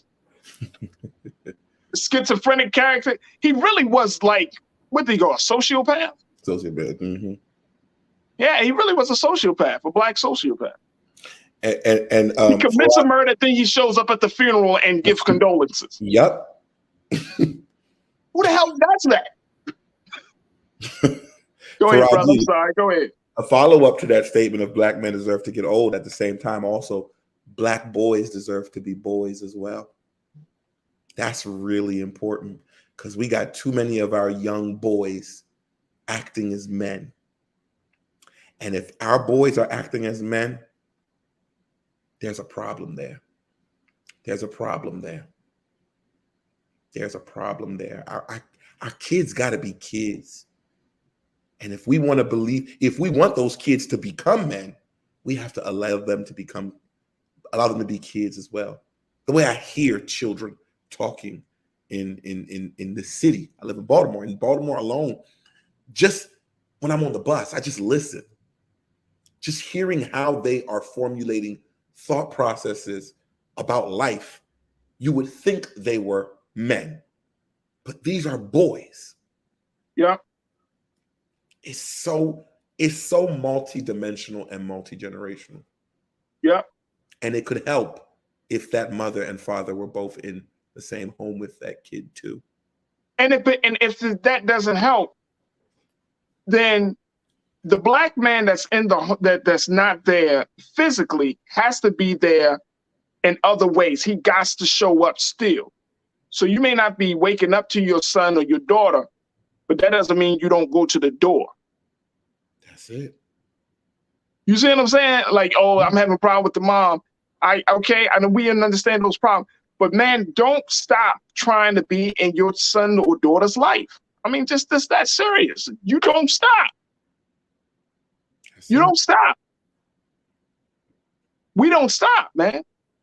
Okay. And guess what, Sinead? I've learned in my years of working with young people, when Black boys in particular, even if they don't grow up in a household with a Black man, with a father figure or uncle or someone like that, when they see a man, a real man, in the classroom, on the field, as they coach, a special guest speaker, I've gone into spaces and I can see the young boys lying, looking me up and down, trying to figure it out. But soon as I open my mouth, soon as I start to engage them, yeah, they could tell, okay, this is a real man. Then they become like little boys again. There you go. See what I'm saying? the 14-year-old who had his chest all poked out, he gets a little bit like, yeah, yes, sir, bro. Yes, sir. Yes, sir. Now he's starting to, you know what I mean? He's changes his demeanor in the space of an authority figure that he respects. And we lost that.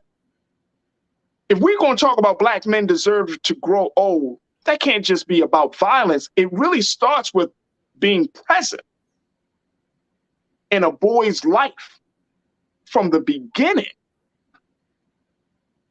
That's the way that you're going to ensure that a black boy becomes a black man who deserves to grow old. You're there from the beginning, as close to the beginning, even if you're there. And see, that's the part that I hope that a lot of, and I think if we have a very candid conversation about this as we're having today, I think we can at least say that there are a number of black men that are trying their best to be in their sons' lives, to be in their daughters' lives, and more importantly, that there is a growing consciousness among black men. There is and I might be wrong with a Sinead, so you can correct me, or anybody in the crew, y'all correct me. But I do see that there is a force against us right now where we're like, you got some black men who are just completely like gone. And they're young. You know what I mean? They like in their 20s and their 30s. They like, man, I don't want to hear none of that shit, man. I don't want to talk about none of that. I'm just doing me. But then you got another group of brothers who are like, all right, it can't just be me all the time. There's gotta be space for us. Yeah. Have you seen that, or is that just me, bro? I've seen it. And for those folks who are trying, Farajii, I'll make this real quick. Yeah. When I ran track, my coach said this to me, and I never forget it. And till today, when I run, I do this exact thing. He said, I don't care how good you are. If your technique is bad, you're going to overexert a good thing wrong. I said, what do you mean? He said, I want you to run around this track as fast as you can with your hands by your side. And I did. He said, okay, look how winded you are. Then he said, now I want you to try that exact same run, but move your hands like this. And I did. And I realized I was able to do it. And I was less out of breath. Both things worked, but the second way was more efficient. I think a lot of black men are really trying, but we are not using efficient tactics to do so, because it's not just showing up in your children's lives and being there. Farajii, is also about admitting that we have some mental issues that we must sort that out. Absolutely. We must sort that out. And at this stage in our lives, mental health services is no longer a designer thing. You can get it for free. You can get it on your phone. Yeah. We got to want to do that. But that's the thing. We got to want to make our techniques more efficient. That makes better impact. Absolutely. Absolutely. Sinead, I know our time has been well spent. I know you got to hop off. Yes, sir. I don't want to abuse your time. So I want to say thank you for your insight on this, brother. Mm-hmm. You're seeing the same things that I'm seeing. So that's why I love having these conversations with you, because you bring such an enlightened perspective to the table. So this is very, very important. But I thank you for your time, brother. And God willing, we'll reconnect soon to bring you back on here to continue to share your insight. Thank you, bro. I appreciate you, Farajii. Be blessed. Absolutely. Folks, we're going to take a quick pause. When we come back, I still got some more comments from you. So I'm not going to let's talk about this a little bit more. So continue to post your comments. Let's continue to talk about this. Black men deserve to grow old. What's your take on that? Continue to share your thoughts, and we'll continue to have that discussion on the other side. Stay with us. It's The Culture here on the Black Star Network.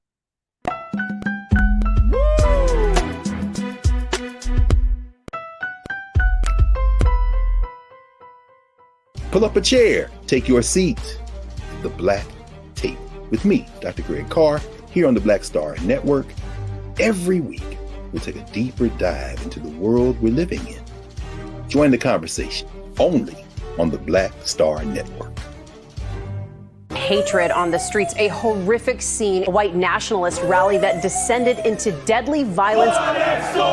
You will not White people are losing their damn minds. As an angry pro-Trump mob storms the U.S. Capitol, we've seen We're about to see the rise of what I call white minority resistance. We have seen white folks in this country who simply cannot tolerate black folks voting. I think what we're seeing is the inevitable result of violent denial. This is part of American history. Every time that people of color have made progress, whether real or symbolic, there has been what Carol Anderson at Emory University calls white rage as a backlash. This is the rise of the Proud Boys and the Boogaloo Boys. America, there's going to be more of this. Here's all the Proud Boys, Dave. This country is getting increasingly racist in its behaviors and its attitudes because of the fear of white people. The fear that they're taking our jobs, they're taking our resources, they're taking our women. This is white fear.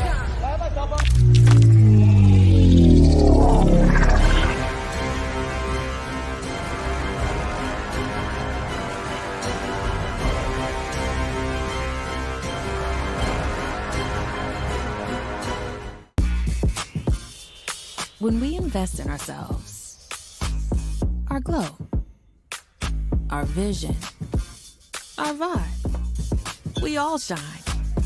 Together, we are black beyond measure. When you talk about blackness and what happens in black culture, we're about covering these things that matter to us, speaking to our issues and concerns. This is a genuine people-powered movement. There's a lot of stuff that we're not getting. You get it, and you spread the word. We wish to plead our own cause. Too long have others spoken for us. We cannot tell our own story if we can't pay for it. This is about covering us. Invest in black-owned media. Your dollars matter. We don't have to keep asking them to cover our stuff. So please support us in what we do, folks. We want to hit 2,000 people, $50 this month, raise $100,000. We're behind 100,000, so we want to hit that. Y'all money makes this possible.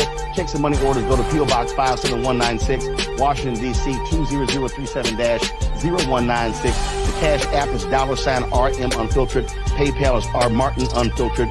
Venmo is RM Unfiltered. Zelle is Roland at RolandSMartin.com.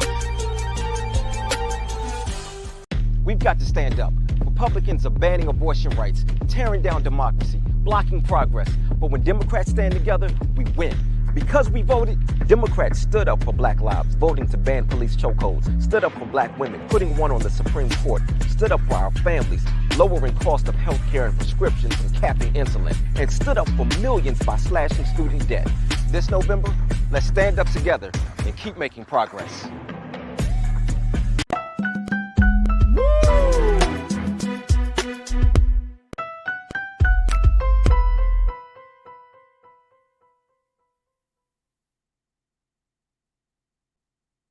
All right, folks, welcome back to the show.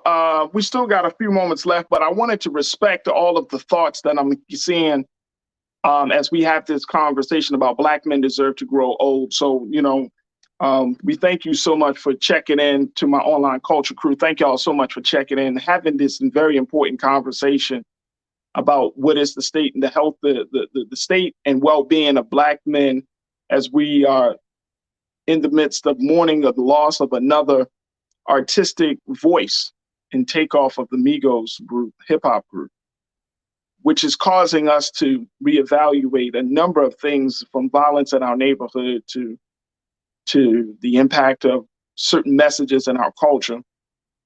But it's causing us to all to question, what is the value of the life of a black man? And more importantly, why we deserve to grow old. And to look at this situation, not just as a hashtag. I really appreciate Sister Mia, who started this hashtag, Mia Jerlin, who started this hashtag last year. We saw some traction, but it really is taking off now. And I appreciate even creating a hashtag. And I know some of you from my culture crew, y'all like, well, it's just a hashtag, so it doesn't necessarily mean anything. But then some of you are also saying this is maybe this will help to bring some level of awareness to the fact that black men are losing their lives senselessly, especially when it comes to the epidemic of violence. especially when it comes to how Black men treat other Black men. More importantly, how Black men see other Black men. So let me go back to you, my online culture crew, to get your take on this, folks. And again, I'm really grateful that all of you are just joining me in this conversation. So many people have checked in, so I'm gonna try to get to as many of your thoughts as I possibly can, so that way we can honor everybody's view. Parch checked in. You said, because we're too worried about the exclusive material items, jealous of one another, hate to see the next man doing good. Yeah, absolutely, Parch. I agree. I agree. Hate is in the heart. Envy is in the heart. Self-hatred is in the heart right now. I agree. Sandy, thank you, Parch. Sandy, you checked in and said the crimes against each other should have diminished by now. But as we get more educated, it's not. And that's the sad part, right, Sandy? Like, the sad part is we do have access to more technology. We do have greater ability to learn more. But now we're killing each other at a higher rate. Our view about human life has diminished. I don't know whether the people behind us pulling the trigger think it's a video game where you could just take somebody out and they just automatically come back, or I don't know, or it's what it is, but it's crazy. We've gotten this far along in social places, in political games. We've gotten further along a little bit more in economic games. But in dealing with each other in the human game, we've gotten worse. We've gotten worse. I remember years ago, and y'all may have heard this as well. I remember years ago, someone said we weren't even killing each other like this in slavery, when we were enslaved, right? But it's like now in 2022, Black men literally are killing Black men. We deserve to grow old. You don't like my music. You checked in and said Sidney Poitier spoke white, but he knew who he was. Yeah. He also grew up in a different time. He grew up in a time where being Black was a real problem. You know what I mean? Seeing the impact that he's made on film and that industry. Man, I don't think he had to worry about another Black man taking his life like we worry about today. You don't like my music, appreciate you. DeAndre, you checked in and said, yeah, the video of the rapper shooting has been leaked, even up on incoming superstar boxer was almost hit by rounds. Shaking my head. It's sad and utterly tragic. Absolutely. Absolutely. Gumbo 19141. You said my son was a straight A. Listen to this story, y'all. Gumbo said my son was a straight A student. He's now in jail during his seventh year for attempt. He dropped out of school, went to the streets because they teased him so bad about acting white. They got him.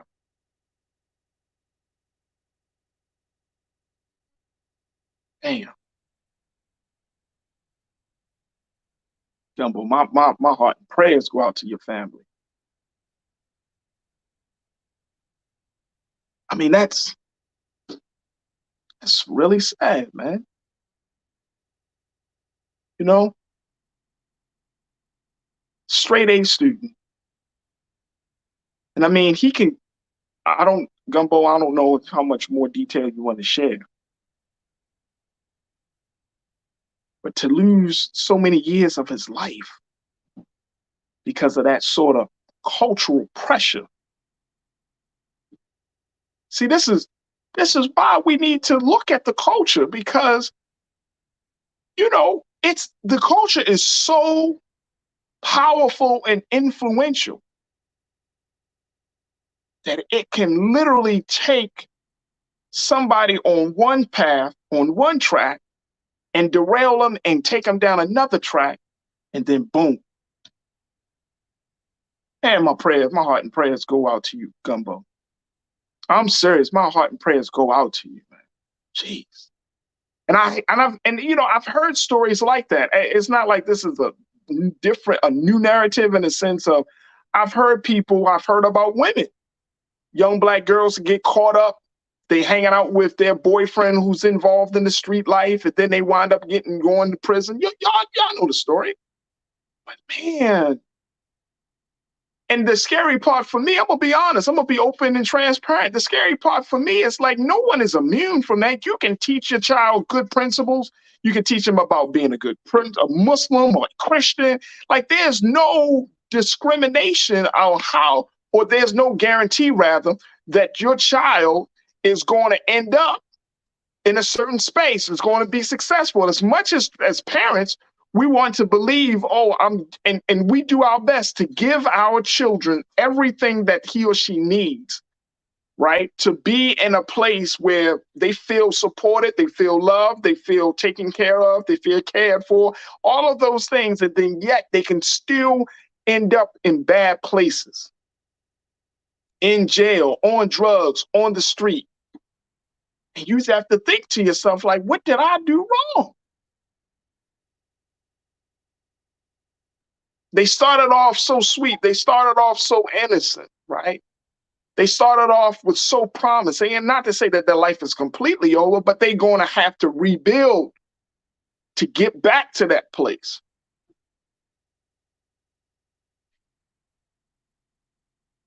My heart and prayer go out to you, Gumbo.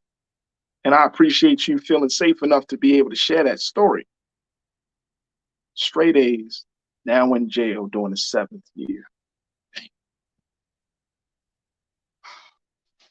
King, you said so true, brother. There is this guilt feeling some of us Black folks have. I didn't grow up in poverty. I came from such a background like yours, Farajii. Yeah, like the guilt feeling is the madness. Like you ain't Black enough because you ain't from the hood. You never experienced. Like I went through some experiences, but I mean, people. Oh man, your mom ain't, and we don't say it explicitly. We don't go be like, your mom wasn't on drugs. You crazy, bro. Everybody mom. No, we don't say something madness like that, but we do treat people differently. And that sticks with us all the way into our adult years. Y'all know it and I know it. That sticks with us. As Black men, we all constantly, and my wife and I, we were just having this conversation. Black men are so insecure. I'm telling you, if a Black man say he ain't insecure, he lying. He lying. We are so insecure because we know that we have great potential. We know that we have the ability to lead. We know that we have all of these skills, but this world will make you feel like you don't have enough, that you're not enough. Your people will laugh at you for trying to make something out of yourself. If you're a Black man, you had bad experiences with women, they tell you, oh boy, he a cornball. Look at him, he in technology. Boy, you ain't getting that money. This all plays on a psyche of a boy turning into a man. And then we get shocked and surprised as a Black man wiles out on a brother, smacks a sister. We get shocked and surprised that your life was going in one state of promise. You might have been going to a good college. You might have had a scholarship. You might have been had a sports thing, and then you wanted to hang out with your homeboys. So all of that's gone. How many stories have we heard like that? But that's because of our insecurity. I mean, hey, look, this is a fireside situation, y'all. I don't mean to get into this big, but this whole conversation, Black men deserve to grow old, is pulling up so much for me, and I hope it's doing the same thing for you, because at the end of the day, Black men are dying. And I'm saying that in a very, very, very respectful way. We are dying when we're killing each other.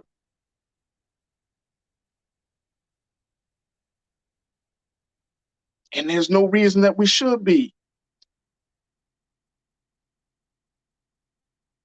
How can we kill each other when everybody else wants to kill us? How can we hate each other when everybody else wants to hate on us?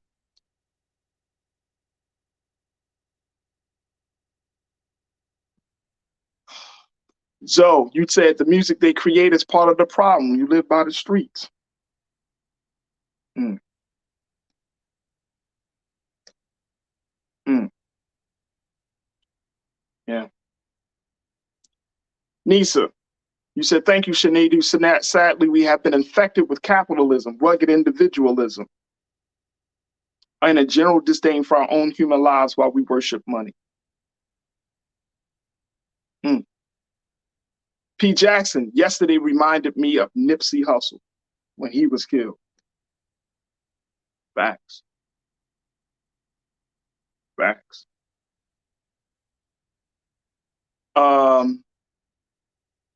Trying to make sure I get everybody as much as I can. Damon, my brother, you said Damon Blissett, you said Farajii as a leader and pastor, it is a joy mentoring and uplifting young and old men, and it's very empowering. Absolutely. Absolutely. I've been there. I'm the result of it, and I've done it. Robin, thank you for checking in. You said, we need black men. It's that hashtag. We need our black men to let their sons know they are enough and they can be successful without following the crowd. I don't mind following the crowd, long as where you lead to me to is a good place. Because I'm not, look, I follow somebody. Let it be to a good place. Your son, the son follows the father or the mother. The daughter follows the father and the mother. But you got to lead them to a good place. Mike V, my guy, you say culture is dependent upon that environment. Environment is created by policy. Policy is created by elected officials. Elected officials are selected by registered voters. Okay. But here's the thing, Mike. Here's the thing. What happened to the community in that? Because I don't want to give my power to an elected official. I don't want them to dictate whether I live or die as a black man. I don't want to let them dictate whether my son grows old as a black boy. So where's the community? What role does the community play in that equation that you eloquently laid out for us? Where's the community? Where are the people? Where's the family unit? Where's the community unit? Where is his friends? See what I'm saying? We could talk about policy, but do you all remember that during the early years when our grandparents were small children, the policies were terrible, racist, but they were still able to build communities in this face and in spite of racist ass policies. They still had learned a sense of pride and self-worth in spite of the policies.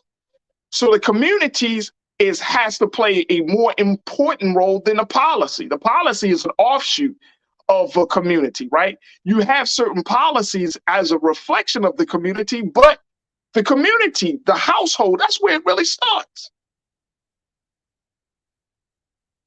Just want to add that into your piece because your equation is on point, but you got to add a community piece. You got to add the family piece. Logical speaks, you say the government weakened the parents and the streets took their children. Come on. Guess what? Guess what? If you know the government is weakening your ability to take care of your child, right? And I've seen this in Logical Speaks. I'm sure you probably seen this too. You know that when it comes to childhood, when it comes to, what do they call it? Not child services, paternity, when you got to pay for child support, most of the times it's in favor of the child being with the mom and the mom getting child support, right? The mom having full custody of the child if it's a crazy situation, right? So to that point, yes, right? There's a bias against the father by the government, by the courts. There are some courts that there are some states that are slowly changing that, but the bias is real and it's there and it's present. However, the bias should not stop you from being a good father. And Tina, you checked in and said that's why community is important. We all have to be instilling greatness, our children there, so there's a collective mindset to be successful. You're absolutely right. Absolutely right. Folks, I really hope and pray that, and I thank all of you for sharing something, but I really hope and pray that we understand the severity of the moment that we're in and the great opportunity that we have to have some very different conversations with the Black men in our lives, so that way they can understand their worth, their value, and they can see that they can grow old. Very important conversation. Let's encourage life-affirming activities that Black men, and starting with Black boys, can get involved in. If it's sports, if it's music, if it's arts and culture, if it's dance, if it's something, but life-affirming activities, activities that show to Black boys that they have, that sparks their imagination, that sparks their creativity, that helps them to have a vision for themselves. That's where we are.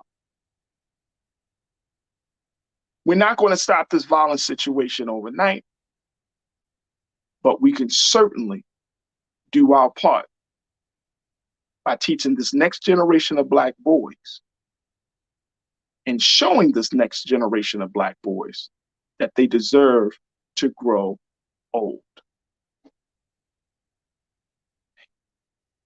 I appreciate each and every one of y'all, man. I appreciate each and every one of y'all. I hope y'all enjoyed the show and the conversation as much as I have. I thank y'all for tuning in today. Man, I'm going to just end the show on that note because, we just in that spirit right now. We just in that spirit. And, again, tomorrow we'll be doing more conversations about the election. We got a lot of work to do, fam. Culture Crew, we got a lot of work to do. But you know what? If each one of us decides to do a little, it don't have to be a lot on just a few of us. And I said this yesterday. If we go to the polls this time around, not just to cast our ballot, but to recommit ourselves to a cause bigger than us. Recommit ourselves to the youth, to the growth and development of Black men and girls, or Black boys and girls. Recommit ourselves to economic justice. Recommit ourselves to making the environment better. Recommit ourselves to some cause. So we vote, but then we get to work. I think we'll be better off. If we plan right now for the 24 election, we see all that's happening right at this current moment and say, okay, come 2024, we're going to have a different action. We're going to have a different response. If you're talking to the organizations that you're a part of, the church groups, the mosque, the nonprofit organizations, any organization you're part of, and say, if the Republicans win and the Democrats lose or vice versa, this is going to be our plan of action. This is how we're going to move forward. Not just talking about, well, how we're going to get the money from the Republicans, but more importantly, how do we make sure that our culture stays intact? And we got to have those conversations. So much. So much. So I want you to stay tuned to what we're doing here on Black Star Network. Y'all know that, we've been streaming a lot of great content, whether it's with Reverend William Barber, who, big shout out to him, whether it's the Big Brother Roland, he's putting out more content. He's traveling around the country, having these conversations. Have you seen him on the Breakfast Club? Did you see him on the Sway in the Morning? Did you see him in these spaces? He's talking about white fear. He's talking about all of these things. Let's continue to share the content. Let's continue to put it out there. But more importantly, let's continue to understand that we're a community now on this thing. And, people always say, well, you got a couple of hundred people, but that's all you need. You don't need millions upon millions. You just need a core group of people who are committed to this whole process, who are ready to get to work and to get things started. That's all you need. You want to start a revolution with a core group of people. You want to start a revolution with like-minded people. That's what we need right now. And that's why you are part of the culture crew. That's why we are in this space and we're building this community. And that's why we do what we do.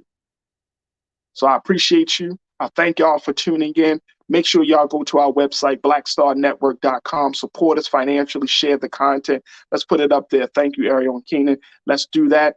This is it right here, folks. No thrills, no frills, nothing of that nature. I'm just asking you for your support. Boom, there it is. You understand what it is? You understand the time we're living in? Then we need your support right now. There's no other time that we need your support for Black-owned media than right now. Go to Black Star Network, support us. And if you got Black-owned media in other places, let me just say this very quickly. Podcasts, listen to Black-owned podcasts. If you got Black newspapers, go to those Black newspapers, support them, subscribe to them. All of those things, if you are doing your work to make sure that we keep telling our story and pleading our case, and you're supporting those efforts, may God be with you. May God be with you. All right, folks, that's going to do it for me. I thank each and every one of you. I want to thank my dynamic team, King Keenan, Ariel, Joel. I want to thank my control room for making everything sound and look so good. Thank you, thank you, thank you. But most importantly, I want to thank you, my online culture crew, for continuing to have these conversations with me. I thank you for allowing me to moderate these discussions and to drive these discussions. But guess what? You are the difference maker. You are the culture. I am the culture. We are the culture. And guess what? I'm going to do right by you, God willing, that we're going to change this culture that starts from here and spreads out everywhere else. As always, never be afraid to challenge what's wrong. Stand for what's right while being yourself in the process. God willing, we'll talk tomorrow for another exciting edition of The Culture. Stay tuned, 6 o'clock Eastern Standard Time, Roland Martin Unfiltered. Stay tuned for that. And as always, be peaceful. Have a great evening. Peace.